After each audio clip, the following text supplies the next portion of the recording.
নমস্কাৰ প্ৰিয় ছাত্ৰ ছাত্ৰীসকল, তোমালোক সকলৰ কাৰণে নিযুত মইনা 2.0 এটা গুৰুত্বপূৰ্ণ ভিডিঅ' লৈ আহিছোঁ আৰু তোমালোকে স্ক্ৰীনত এই বিষয়ে প্ৰত্যক্ষ কৰিব পাৰিছা।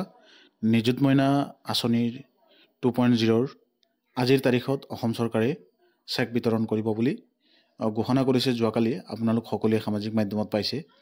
গতিকে বিশেষকৈ ইয়াতে মই ছাত্ৰীসকলক ক'ব বিচাৰিছোঁ, তাতে জিলাভিত্তিক কিমান ছাত্ৰীসকলে পাব, কিমান এনেকুৱা লিখা আছে উচ্চ শিক্ষা, বিদ্যালয়ৰ শিক্ষা, SCI, RT এনেধৰণৰ যিকোনো যি কোৰ্চ আছে সেই কোৰ্চসমূহত জিলাভিত্তিক কোনে কিমানজনে ষ্টুডেণ্টে পাব।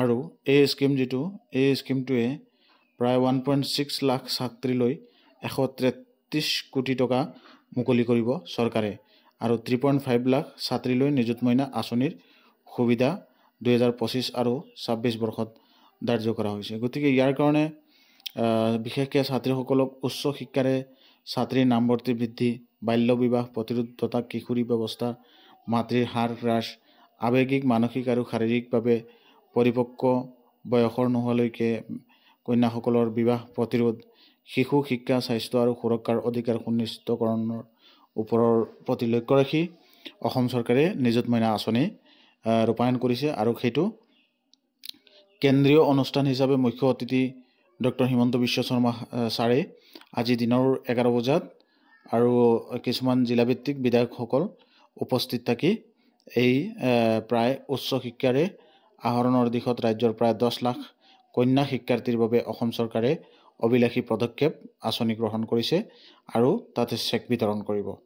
গতিকে প্ৰিয় ছাত্ৰ ছাত্ৰীসকল, তোমালোক সকলোৰ কাৰণে এটা সুখবৰ, তোমালোক সকলোৰ কাৰণে এই ভিডিঅ'টো লৈ আহিলোঁ। আৰু তোমালোকে যেতিয়া চেকখন পাবা, সেই চেকখন বেংকত ছাবমিট কৰাৰ লগে লগে অট'মেটিকলি তোমালোকে পইচাখিনি তোমালোকৰ একাউণ্টলৈ ট্ৰান্সফাৰ হৈ যাব।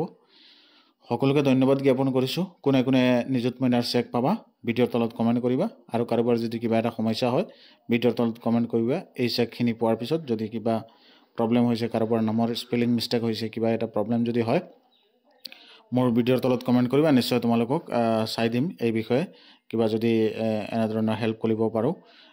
ধৰি লওক কাৰোবাৰ যদি চেকত বা একাউণ্ট নম্বৰৰ লগত এই একাউণ্টৰ নামৰ লগত যদি মিল নাথাকে, তেনেতে এখন এফিডেভিট জমা দিলে সেই চেকৰ পইচাখিনি পাই যাবা। এনেধৰণৰ ধৰি লওক যিটো মুখ্যমন্ত্ৰী মহিলা উদ্যমিতা আঁচনিৰ পইচা আছে, সেইখিনিও এনেধৰণৰ বহুতো মানুহৰ হৈছিল সমস্যা।